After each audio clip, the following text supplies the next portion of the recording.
Mimi bado naona shughuli ni bado. Kwa sababu mchezaji bora ukiachana na numbers ambazo anakuwa amezifanya au hata performance yake, lakini kuna achievement. Yani katika huo msimu amepata nini au ameisaidia timu yake kupata nini.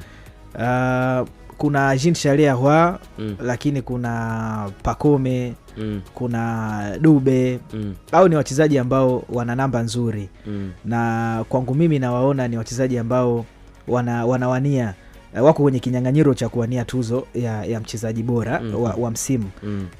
Faisal ana namba nzuri, lakini ukija kwenye issue ya achievement itamkataa Faisal, kwa sababu kwenye issue ya kuchukua ubingwa mpaka sasa hivi sioni nafasi yake.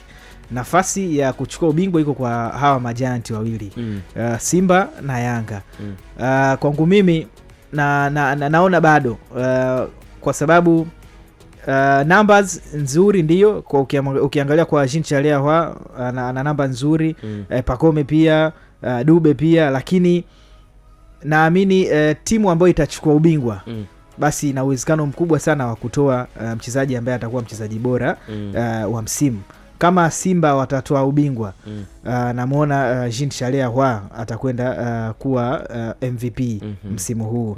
Lakini kama ubingwa hautokwenda Simba, hata akiwa na namba nzuri, itakuwa ni ngumu kwake yeye kutoa tuzo ya mchezaji bora wa msimu, na hiyo tuzo itahamia Yanga kama Yanga ndo watakuwa mabingwa. Kwa hiyo hapo atakuwa ni hapo itakuwa ni kati ya Pacome na Prince Dube, na naona Pacome atakuwa na nafasi nzuri ya yeye kutoa hiyo tuzo.